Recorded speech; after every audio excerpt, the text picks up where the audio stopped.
शहबाज शरीफ साहब ने ट्वीट किया और उस ट्वीट में 8 लोगों को मेंशन किया। तो पराई शादी में अब्दुल्ला दीवाना, वो कैसे, मैं बताता हूं आपको। शहबाज शरीफ ने जो टैग किया वो ट्रंप को किया, नायब सदर अमेरिका के जेडी वेंस उनको किया, मार्को रूबियो को किया, स्टीव विटकॉफ के एक अकाउंट को किया, फिर स्टीव विटकॉफ के दूसरे अकाउंट को किया। तो पहले 5 अमेरिकी अकाउंट्स को उन्होंने टैग किया।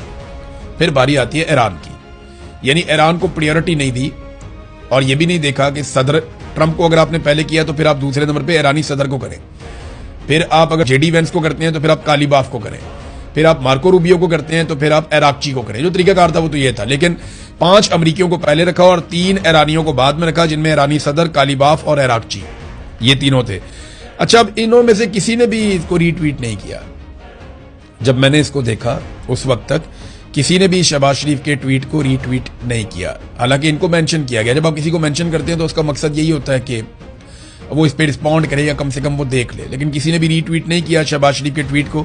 तो हमारी हालत वो है कि अपने घर के अंदर भूख है, बच्चे स्कूल नहीं जा रहे, बर्तन बिक गए हैं, कर्जे चढ़ गए हैं, पूरा कुंबा आपस में दस्तों गिरबान है, घर के अंदर खाना जंगी लगी हुई है, एक दूसरे का सर फाड़ रहे हैं, नफरत की आग लगी हुई है, हर कोई घर से भागना चाहता है, मगर चौधरियों के बीच में सुलह हो रही है, हमें बहुत मजा आ रहा है। यानी अपने घर के अंदर भूख नाच रही है, अपने घर की हालत यह है कि कर्जे चढ़ रहे हैं, अपने घर की हालत यह है कि कोई चीज सही तरीके से नहीं हो रही, तरतीब के साथ कुछ नहीं हो रहा, और बेगानी शादी में अब्दुल्ला दीवाना, बस इसी को बोलते हैं। ये कहावत एग्जैक्टली पाकिस्तान के जो हुक्मरान है उनके ऊपर सादिक आती है।